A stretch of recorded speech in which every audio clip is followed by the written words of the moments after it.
아버지, 오늘은 꼭 드릴 말씀이 있어서 왔어요. 그래, 무슨 일이냐? 아버지, 유산은 언제 저한테 주실 거예요? 아들인 제가 받을 권리 있잖아요. 권리.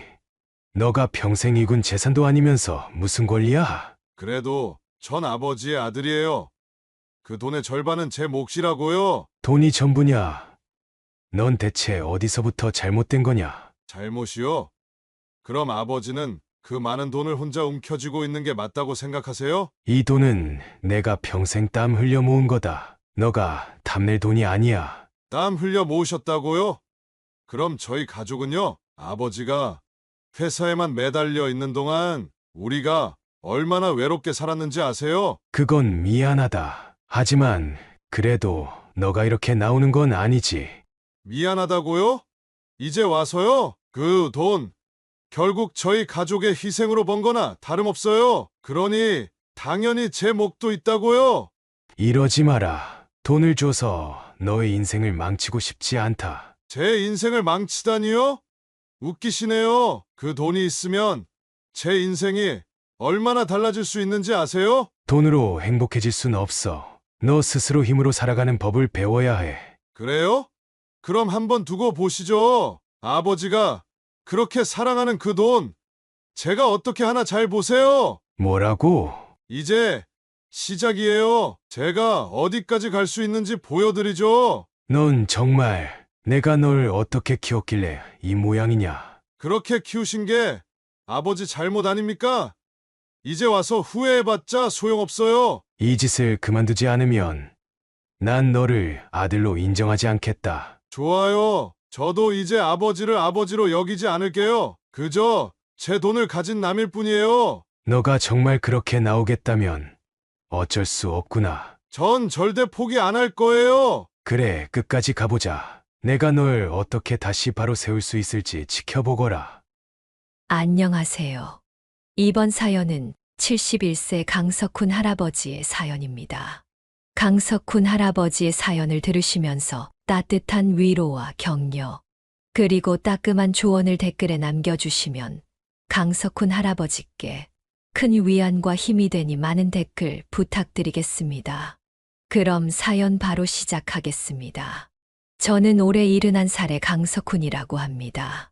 제 나이가 무색하게 아직도 건강하고 정정합니다만 요즘 들어 마음이 참 무겁네요. 평생 열심히 일하며 쌓아온 제 인생이 이렇게 마무리될 줄은 꿈에도 몰랐습니다. 젊은 시절부터 전자제품 사업으로 성공해 이제는 은퇴한 사업가입니다. 부산에서 태어나 그곳에서 사업을 일구고 가정을 꾸렸죠. 아내와 함께 아들 하나를 키우며 행복한 나날을 보냈습니다. 하지만 5년 전 아내가 먼저 세상을 떠나고 나서부터 제 삶이 조금씩 변하기 시작했어요. 사업에 몰두하느라 가족에게 소홀했던 게 사실이에요. 그래서 은퇴 후엔 아들 민우와 더 가까워지고 싶었습니다. 하지만 제 바람과는 달리 우리 사이의 거리는 좁혀지지 않았어요. 아버지, 저한테 관심 있으신 게 아니라 그저 외로우신 거 아닙니까? 민우의 말이 아직도 귓가에 맴돕니다. 그래도 전 포기하지 않았어요. 아들과 대화를 나누려 노력했고 손자들과 시간을 보내며 가족의 정을 느끼고 싶었죠. 하지만 그런 제 모습이 민우에겐 어떻게 비쳤을까요?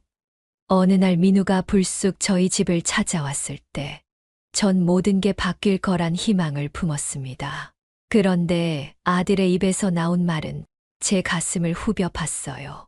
아버지, 이제 나이도 있으신데 유산은 어떻게 하실 건지 이야기 좀 나눠요. 그 순간 저는 깨달았습니다.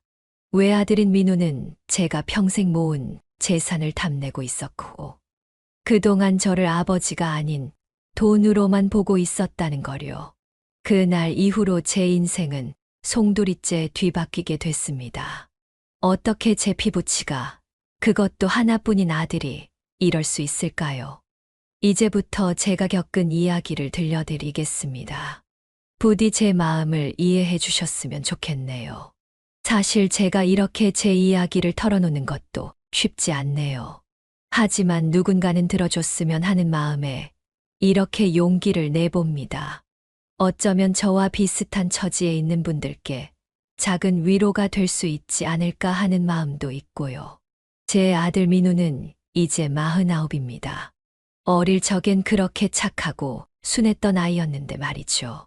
아내와 함께 온 정성을 다해 키웠습니다. 좋은 대학도 보냈고 유학도 다녀왔어요. 하지만 언제부턴가 돈에 눈이 멀기 시작했습니다. 아버지, 제가 사업을 크게 할 수 있어요. 투자금만 주시면 돼요. 이런 말을 자주 하곤 했죠. 처음엔 아들의 꿈을 응원하는 마음으로 도와주려 했습니다. 하지만 아들의 사업은 번번이 실패로 돌아갔어요. 그때마다 제게 손을 벌렸고 전 아들이니까 도와줘야 한다는 생각에 계속 돈을 댔습니다. 어느 날 문득 깨달았어요.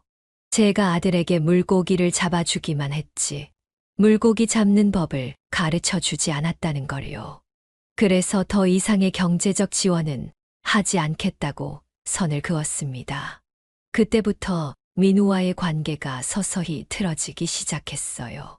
아버지는 돈만 아끼시려고 그러는 거죠? 그렇게 열심히 모으신 돈 다 어디다 쓰시려고요? 민우의 이 말에 제 마음이 얼마나 아팠는지 모릅니다. 돈이 전부가 아니라는 걸, 그리고 가족의 소중함을 깨닫게 해주고 싶었어요. 하지만 제 마음을 전하는 게 이렇게 어려울 줄은 몰랐습니다. 그러던 어느 날, 민우가 갑자기 찾아왔어요.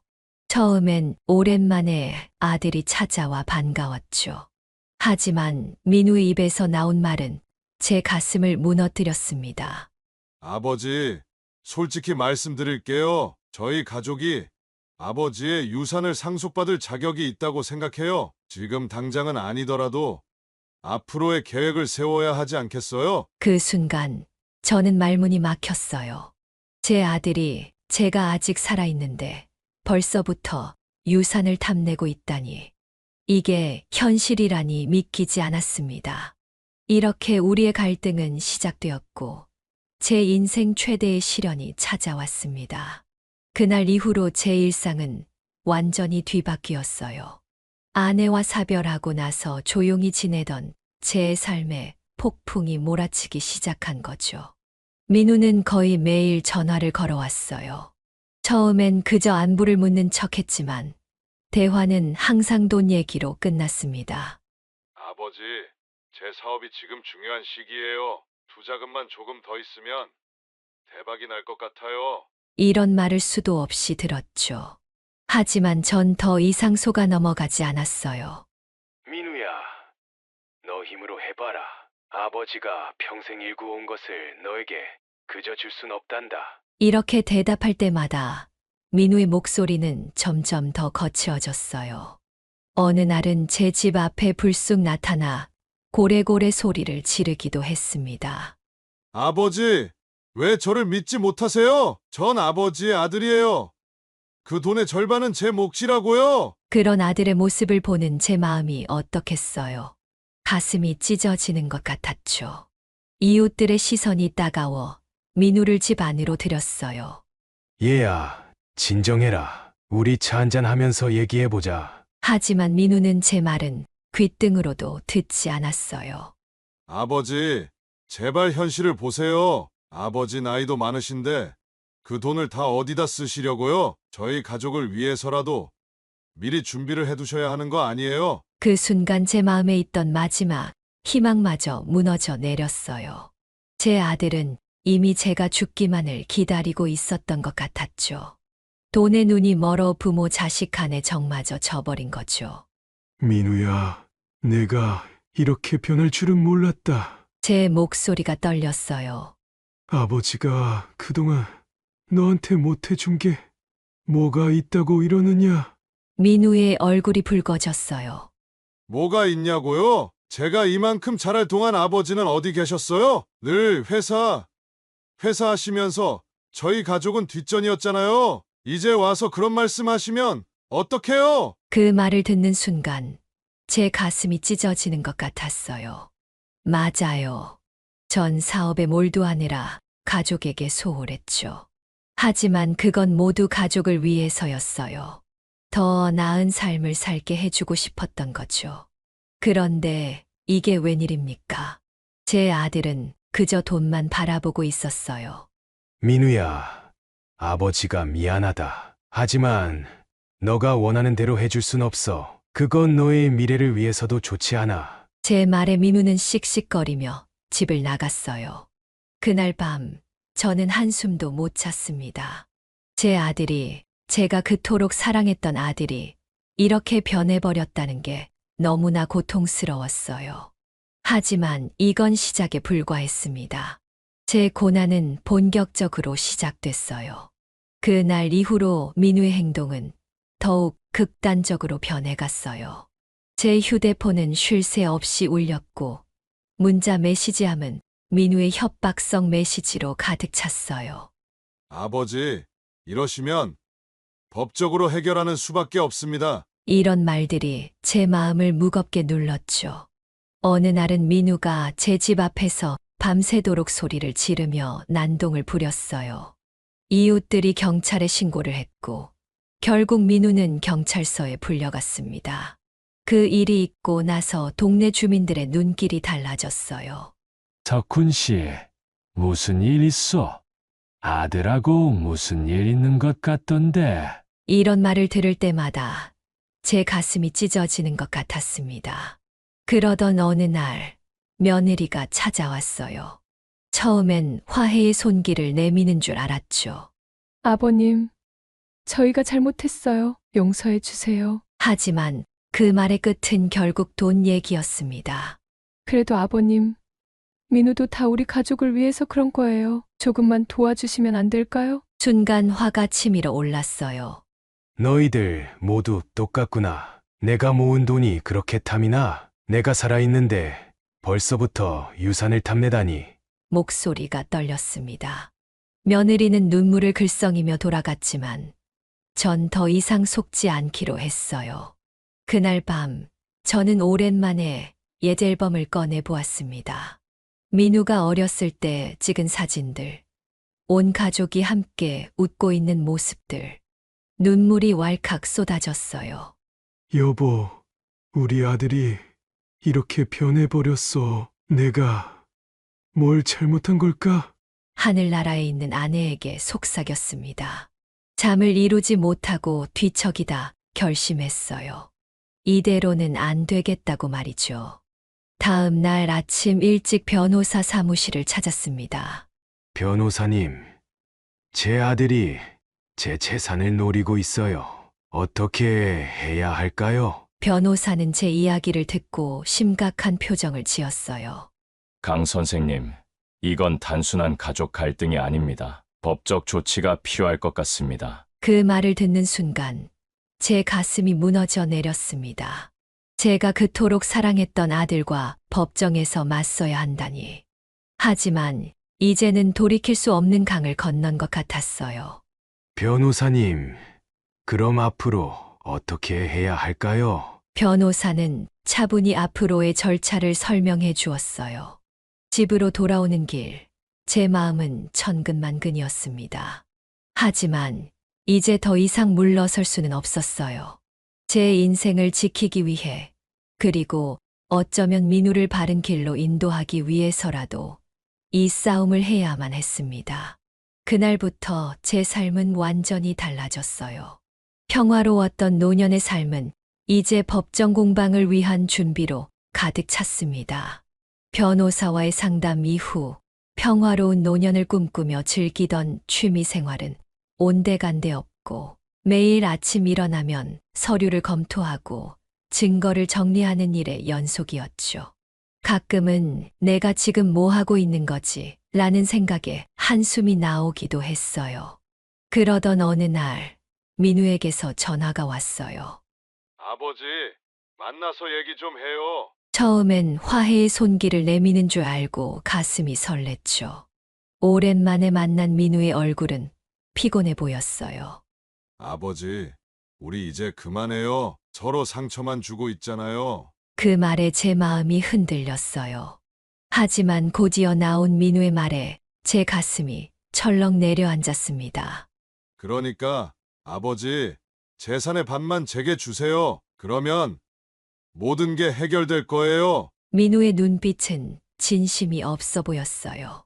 저는 고개를 저었죠. 아들아, 이렇게 하면 평생 두고두고 후회하게 될 거다. 제 말에 민우의 얼굴이 일그러졌어요. 아버지, 왜 저를 이해하지 못하세요? 전 아버지의 아들이에요. 당연히 받아야 할 몫을 달라는 거예요. 민우야, 미안하구나. 하지만 아버지는 너에게 그저 돈을 줄 수는 없어. 그건 너를 위해서도, 나를 위해서도 옳지 않아. 제 말에 민우는 의자를 걷어차며 자리를 박차고 나갔어요. 그날 이후로 상황은 더욱 악화되었습니다. 민우는 저를 상대로 소송을 제기했어요. 아버지의 정신 감정을 요구합니다. 치매 초기 증상으로 인해 정상적인 판단을 하지 못하고 계십니다. 이런 내용의 소장을 받아들고 제 눈앞이 캄캄해졌어요. 제가 평생 사랑으로 키운 아들이 이제는 저를 정신 이상자로 몰아가고 있었던 겁니다. 법정에서 마주한 민우의 모습은 더 이상 제 아들 같지 않았어요. 차가운 눈빛으로 저를 바라보는 민우의 모습에 마음이 좋지 않았습니다. 아버지는 항상 일만 하셨어요. 저희 가족을 돌보지 않으셨고 그저 돈만 버셨죠. 이제 와서 그 돈을 혼자 가지겠다니 이건 너무 이기적입니다. 민우의 이런 주장에 저는 할 말을 잃었어요. 재판이 진행될수록 제 마음은 더욱 무거워졌습니다. 이웃들과 지인들이 증인으로 서서 제 정신 상태가 멀쩡하다고 증언해 주었지만 그 과정 자체가 너무나 고통스러웠어요. 내가 여기까지 왔어야 했나 하는 생각에 밤마다 눈물을 흘렸습니다. 그러던 어느 날 뜻밖의 전화를 받았어요. 안녕하세요. 사돈어른. 민우의 장모님이셨죠. 사위가 하는 짓을 도저히 보고만 있을 수가 없어서 제가 법정에 나가 진실을 말하고 싶어요. 그 말을 듣는 순간 제 눈에서 눈물이 흘렀습니다. 아직 세상엔 정의가 살아있구나 싶었죠. 사부인과 통화 후 저는 잠을 이루지 못했어요. 한편으론 희망이 보이는 것 같아 안도감이 들었지만 다른 한편으론 이 일이 어떤 결과를 낳을지 두려웠죠. 아들의 가정까지 무너뜨리는 건 아닐까 하는 걱정도 들었어요. 다음 날 아침 변호사에게 연락해 이 사실을 알렸습니다. 강 선생님, 이건 정말 중요한 전환점이 될 수 있습니다. 하지만 신중해야 해요. 아드님의 장모님께서 어떤 입장을 취하느냐에 따라 상황이 크게 바뀔 수 있거든요. 며칠 후 사부인을 만났어요. 민우가 어쩌다 이렇게까지 된 건지.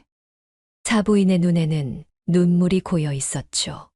민우가 돈에 눈이 멀어 이성을 잃은 것 같아요. 제가 법정에 나가 사실대로 말하겠습니다. 사부인의 증언은 재판의 흐름을 완전히 바꿔놓았어요. 민우는 몇 년 전부터 도박에 빠졌습니다. 처음엔 작은 돈으로 시작했지만 점점 액수가 커졌어요. 빚이 늘어나자 사돈어른의 재산을 노리기 시작했죠. 이 말을 듣는 순간 제 가슴이 무너져 내렸어요. 제 아들이 도박에 빠졌다니. 어떻게 이런 일이 일어날 수 있었을까요? 법정은 순식간에 술렁였고 민우의 얼굴은 창백해졌어요. 장모님, 왜 이러세요? 무슨 말씀하시는 거예요? 민우가 소리를 질렀지만 이미 진실은 밝혀진 후였죠. 사부인 덕분에 재판은 저희 손을 들어줬지만 제 마음은 복잡했어요. 승리했다는 기쁨보다는 아들에 대한 걱정과 안타까움이 더 컸죠. 내가 뭘 잘못한 걸까? 어디서부터 잘못된 걸까? 이런 생각이 머릿속을 맴돌았어요. 그날 밤 집으로 민우가 찾아왔어요. 아들의 모습은 당당하고 자신만만한 아들의 모습이 아니었어요. 초라하고 비참해 보였죠. 아버지, 저 정말 죄송합니다. 민우의 눈에서 눈물이 흘렀어요. 제가 정신을 차리지 못하고 돈에 눈이 멀어서 순간 화가 치밀어 올랐어요. 이제 와서 뭘 어쩌자는 거냐. 소리를 지르려다 참았습니다. 대신 깊은 한숨을 내쉬었죠. 민우야, 너가 이렇게 변할 줄은 몰랐다. 아버지가 뭘 그렇게 잘못했길래. 민우는 고개를 푹 숙인 채 흐느꼈어요. 아버지, 전 이제 어떻게 해야 할지 모르겠어요. 도박 빚도 있고, 이제 가족들 얼굴도 볼 수 없고. 그 말을 듣는 순간 제 마음에 복잡한 감정이 일었어요. 분노, 실망, 그리고 동시에 연민이 뒤섞였죠. 일단 들어와라. 천천히 얘기해보자. 제가 문을 열어주자 민우는 망설이다 들어왔어요. 그렇게 우리의 긴 대화가 시작되었습니다. 이제부터 아들을 바로잡고 우리 가족을 다시 하나로 만들어야 한다는 사명감이 생겼습니다. 하지만 민우의 반성은 오래가지 않았습니다. 어느 날 아침 또 다시 고소장이 날아들었죠. 이번엔 사기 및 횡령 혐의였어요. 고소장을 읽는 순간 제 손이 떨렸습니다. 이게 무슨 소리야? 민우의 주장은 이랬어요. 제가 오래전 회사를 운영할 때 횡령을 저질렀고 그 돈으로 재산을 모았다는 거죠. 또 민우에게 투자를 약속하고 돈을 받아 챙겼다나요. 말도 안 되는 소리였어요. 변호사를 만나 상황을 설명했죠. 강 선생님, 이건 완전히 근거 없는 주장입니다. 하지만 재판까지 가면 명예에 큰 타격을 입으실 수 있어요. 변호사의 말에 제 마음이 무거워졌어요. 민우에게 전화를 걸었어요. 아들아, 도대체 왜 이러는 거니? 너가 아는 그 회사는 내가 평생 정직하게 일궈 온 거야. 너에게 투자를 약속한 적도 없잖아. 하지만 민우의 대답은 차갑기만 했죠. 아버지, 이제 와서 발뺌하지 마세요. 저는 모든 증거를 가지고 있어요. 차라리 유산의 반만 주시면 이 고소를 취할게요. 그 말을 듣는 순간 온몸에 힘이 빠졌어요. 제 아들이, 제가 그토록 사랑했던 아들이 이렇게까지 변해버렸다니. 눈물이 왈칵 쏟아졌죠. 잠 못 이루는 날들이 계속됐어요. 평생 정직하게 살아왔는데 하루아침에 사기꾼이 되어버렸다니. 이웃들의 시선도 차갑게 변했어요. 소문은 빠르게 퍼지더군요. 그렇게 법정에 다시 서게 됐어요. 이번엔 피고인 신분이었죠. 재판장 앞에 섰을 때 다리가 후들거렸어요. 저는 결코 그런 일을 하지 않았습니다. 제 아들이 유산을 노리고 거짓말을 하고 있어요. 떨리는 목소리로 진술했지만 과연 누가 믿어줄까요? 재판이 진행될수록 제 명예는 땅에 떨어졌어요. 평생 쌓아온 신용과 신뢰가 한순간에 무너져 내리는 걸 지켜보는 게 너무나 고통스러웠죠. 밤마다 아내의 사진을 보며 중얼거렸어요. 여보, 당신이 있었다면 이런 일이 없었을 텐데 내가 뭘 그렇게 잘못했길래 우리 아들이 이렇게 변한 걸까? 저는 인생 최대의 위기를 맞닥뜨리고 있어요. 제 명예, 제 인생, 그리고 아들과의 관계. 모든 것이 위태로운 상황이었죠. 재판이 계속될수록 제 마음은 더욱 무거워졌어요. 매일 밤 잠들기 전 제 인생이 어쩌다 이 지경까지 왔는지 곰곰이 생각해보곤 했죠. 한편으로는 분노가 치밀어 올랐고 다른 한편으로는 깊은 슬픔에 잠겼어요. 그러던 어느 날 길을 걷다 우연히 민우를 마주쳤어요. 아들의 모습은 초췌해 보였죠. 순간 마음이 약해져 다가가려 했지만 민우는 제 눈을 피하며 빠르게 지나쳐갔어요. 그 뒷모습을 보며 가슴이 찢어지는 듯 했습니다. 법정 공방은 점점 더 치열해졌어요.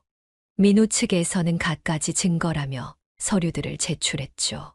대부분 조작되거나 왜곡된 것들이었지만 재판부를 설득하는 게 쉽지 않았어요. 이런 식으로 진실이 묻히는 건가 하는 생각에 좌절감이 밀려왔죠.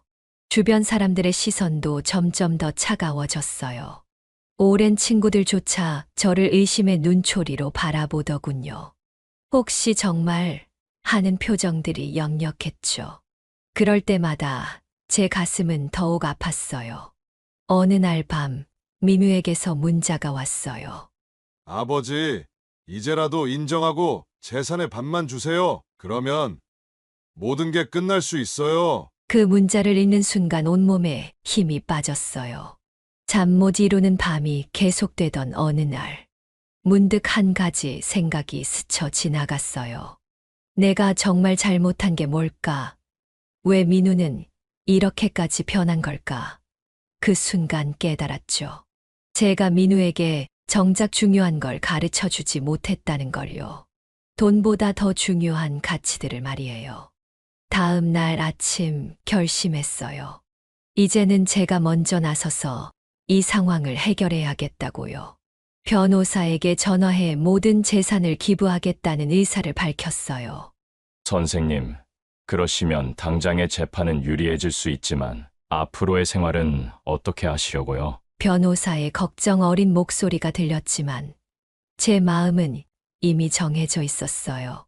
괜찮습니다. 이제야 진정으로 중요한 게 뭔지 깨달았어요. 제 아들에게도 그걸 보여주고 싶습니다. 법정에 섰을 때 제 마음은 이미 정해져 있었어요. 재판장님 앞에서 떨리지만 단호한 목소리로 말했죠. 저는 제 전 재산을 사회에 기부하기로 결정했습니다. 그리고 제 아들 민우에게는 단 한 푼도 상속하지 않겠습니다. 순간 법정이 술렁였고 민우의 얼굴이 새하얗게 변하는 게 보였어요. 아버지! 민우가 소리를 질렀죠. 하지만 전 더 이상 아들의 말에 동요하지 않았어요.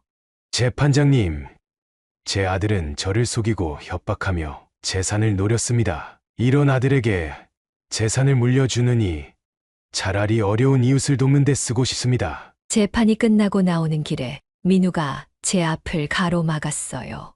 아버지, 제발 그러지 마세요. 다시 한번 생각해 보세요. 아들의 눈에는 눈물이 고여 있었지만 저는 그 눈물이 진심이라고 믿지 않았어요.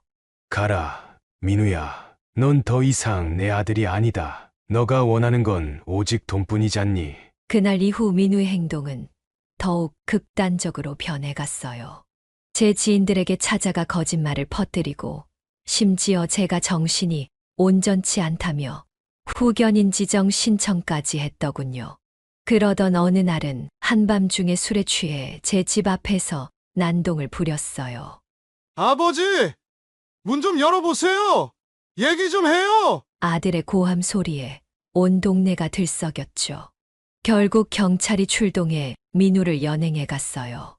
다음 날 민우에게서 문자가 왔어요. 아버지! 정말 이러실 거예요! 하지만 전 답장을 보내지 않았어요. 이미 제 마음은 확고했으니까요. 며칠 후 변호사와 함께 재산 기부 절차를 밟기 시작했어요. 그 소식을 들은 민우가 사무실로 찾아와 난동을 부렸다더군요. 내가 아버지 아들이야! 그 돈의 절반은 내 거야! 한숨 쉬며 하늘을 올려다봤어요. 여보, 재산 기부 소식이 알려지자 주변에서 많은 반응이 있었어요. 어떤 이들은 저를 칭찬하고 또 어떤 이들은 이해할 수 없다며 고개를 저었죠. 하지만 전 제 선택을 후회하지 않아요. 그렇게 재산 기부 절차가 마무리 단계에 접어들 때쯤 민우가 찾아왔어요. 아버지, 정말 전 재산을 기부하실 거예요? 아들의 목소리에는 분노와 절망이 섞여 있었어요. 전 고개를 들어 아들을 똑바로 쳐다봤어요. 그래. 이게 내 마지막 선택이다. 너가 평생 잊지 못할 교훈이 되길 바란다. 민우는 이를 갈며 돌아섰어요. 두고 보세요. 절대 포기 안 할 거예요. 비록 아들과의 관계는 돌이킬 수 없을 만큼 망가졌지만 제 선택을 후회하지는 않습니다. 앞으로 어떤 일이 벌어질지 모르겠지만 이것이 아들을 위해서 그리고 사회를 위해서 제가 할 수 있는 마지막 선한 일이라 믿습니다. 재산 기부를 결심한 후 제 삶은 완전히 달라졌어요. 매일 아침 일어나면 오늘은 또 어떤 일이 벌어질까 하는 긴장감에 가슴이 뛰었죠. 민우의 끊임없는 방해와 협박 속에서도 저는 한 걸음 한 걸음 제 결심을 실행에 옮겼어요. 그러던 어느 날 재산 기부 절차를 마무리 짓기 위해 변호사 사무실로 가는 길이었어요. 그때 갑자기 민우가 나타났죠. 아버지, 이게 정말 마지막입니다. 제발 그만두세요. 아들의 눈빛은 이전과 달리 필사적이었어요. 민우야, 넌 아직도 모르는구나. 이건 돈의 문제가 아니야. 너 인생의 문제란다. 제 말에 민우의 얼굴이 일그러졌어요. 아버지, 그 돈은 제 거예요. 당신 돈이 아니라고. 순간 민우가 제 팔을 잡아 끌었어요. 그 바람의 중심을 잃고 넘어질 뻔했죠. 민우의 눈에는 이성의 빛이 보이지 않았어요. 그때였어요. 지나가던 행인 몇 명이 달려와 민우를 제지했죠. 아저씨, 괜찮으세요? 그들의 도움으로 겨우 위기를 모면했어요. 떨리는 다리로 변호사 사무실에 도착했을 때 변호사가 걱정스러운 얼굴로 물었어요. 괜찮으세요? 경찰에 신고하시죠. 하지만 전 고개를 저었죠. 아무리 그래도 민우는 제 아들이니까요. 서류에 서명하는 제 손이 떨렸어요.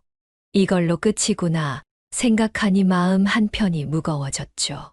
하지만 동시에 어떤 해방감도 느껴졌어요.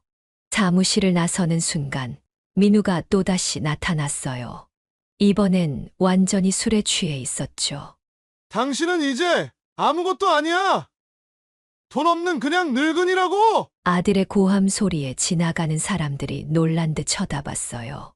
민우야, 이제 그만해라. 모든 게 끝났다. 제 말에 민우가 비틀거리며 다가왔어요. 아니요. 아직 끝나지 않았어요. 그러더니 갑자기 그 자리에서 주저앉아 울기 시작했어요. 그 모습을 보니 가슴이 아팠어요.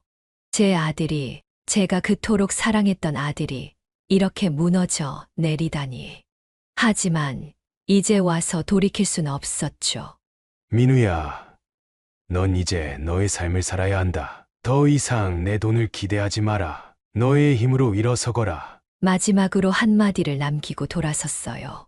재판도 끝나고 재산도 모두 기부하고 저는 작은 원룸에서 소박하지만 평화로운 삶을 살기로 했습니다. 매일 아침 공원을 산책하고 복지관에서 봉사활동도 하며 보람찬 나날을 보내고 있었죠. 그러던 어느 날 초인종 소리에 문을 열었더니 민우가 서 있더군요. 아들의 모습은 수척한 얼굴에 초라한 옷차림과 눈에는 생기라곤 찾아볼 수 없었죠. 아버지, 민우의 떨리는 목소리가 들렸어요. 방으로 들어온 민우는 무릎을 꿇고 울기 시작했어요. 아버지, 전 정말 모든 걸 잃었어요. 도박 빚을 갚지 못해 파산 신청을 했고, 아내와 아이도 저를 떠났어요. 이제 저에겐 아무것도 남지 않았어요. 가슴이 아팠지만 저는 담담히 물었어요. 그래서 이제 와서 나를 찾아온 거냐? 민우는 고개를 들어 저를 바라봤어요. 아버지, 제가 정말 잘못했어요. 이제야 깨달았어요. 돈보다 중요한 게 뭔지, 가족의 소중함이 무엇인지. 제발 저를 용서해 주세요. 아들의 말을 들으며 복잡한 감정이 밀려왔어요. 한편으론 안쓰럽고 불쌍했지만 다른 한편으론 이제 와서 무슨 소용이냐는 생각도 들었죠. 깊은 한숨을 내쉬고 말했어요. 민우야, 이제 와서 용서를 구한다고 해서 모든 게 원래대로 돌아갈 순 없는 게다. 민우의 얼굴에 절망감이 스쳐 지나갔어요. 그럼 저는 어떻게 해요? 잠시 침묵 후 대답했어요. 이제부터 너의 인생은 너가 책임지거라. 나도 내 삶이 있고 너도 너의 삶이 있는 거야. 우리는 이제 각자의 길을 가야 할 때가 온 것 같구나. 하지만 아버지, 민우가 말을 이으려 했지만 제가 손을 들어 아들의 말을 멈췄어요. 민우야, 너의 선택의 결과를 받아들이고 앞으로 나아가야 해. 나는 이제 나 자신과 다른 이들을 위해 살기로 했단다. 넌 너의 몫의 삶을 살아가렴. 민우의 눈에서 눈물이 흘렀지만 저는 흔들리지 않았어요.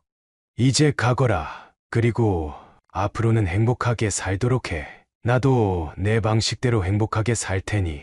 문을 나서는 민우의 뒷모습을 보며 가슴이 아팠지만 동시에 홀가분한 느낌도 들었어요. 이제야 정말로 새 삶을 시작할 수 있을 것 같았거든요. 그날 밤 아내의 사진을 바라보며 중얼거렸어요. 여보, 이제 정말 새로운 삶을 살 수 있을 것 같구려. 비록 아들은 잃었지만 더 많은 이들에게 도움을 줄 수 있게 됐으니까요. 저는 매일 새로운 희망으로 하루를 시작합니다.